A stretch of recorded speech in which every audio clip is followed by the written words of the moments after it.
আপনারা দেখছেন সাথে দর্পণ আর আমি আপনাদের সঙ্গে রয়েছি নমনীতা।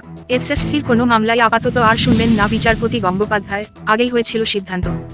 সোমবারই বিচারপতি গঙ্গোপাধ্যায়ের একক বেঞ্চে শুনানি হওয়ার কথা ছিল এসএসসি সংক্রান্ত মামলাগুলির, কিন্তু এজলাসে বসার পরেই বিচারপতি জানিয়ে দেন এসএসসি সংক্রান্ত মামলা তিনি আপাতত শুনছেন না।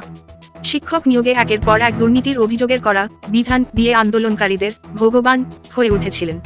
সোমবার কলকাতা হাইকোর্টের সেই বিচারপতি অভিজিৎ গঙ্গোপাধ্যায় জানিয়ে দিলেন তিনি এসএসসিতে নিয়োগ দুর্নীতি সংক্রান্ত কোনো মামলায় আপাতত আর শুনবেন না। আদালতের পুজো অবকাশ শেষ হওয়ার পর সোমবারই বিচারপতি গঙ্গোপাধ্যায়ের একক বেঞ্চে শুনানি হওয়ার কথা ছিল এসএসসি সংক্রান্ত মামলাগুলি, কিন্তু এজলাসে বসার পরেই বিচারপতি জানিয়ে দেন এসএসসি সংক্রান্ত সমস্ত মামলা তিনি আপাতত শুনছেন না।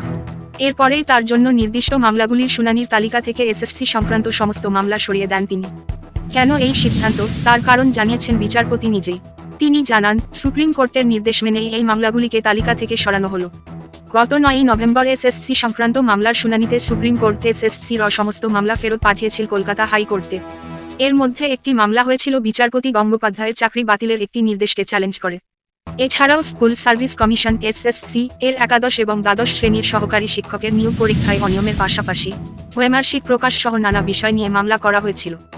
সুপ্রিম কোর্ট ওই সমস্ত মামলা কলকাতা হাইকোর্টের প্রধান বিচারপতি টি এস শিবজ্ঞানের কাছে ফেরত পাঠায়। শীর্ষ আদালত জানায়, হাইকোর্টের প্রধান বিচারপতি বিশেষ ডিভিশন বেঞ্চ গঠন করবেন। ওই বেঞ্চ ওই মামলাগুলির শুনানি করবে।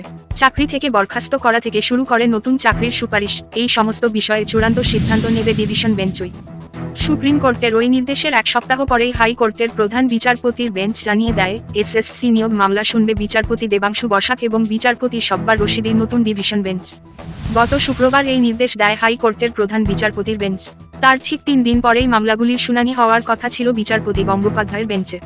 সোমবার বিচারপতি এজলাসে বসার পরেই বিষয়টি উল্লেখ করেন আইনজীবীরা।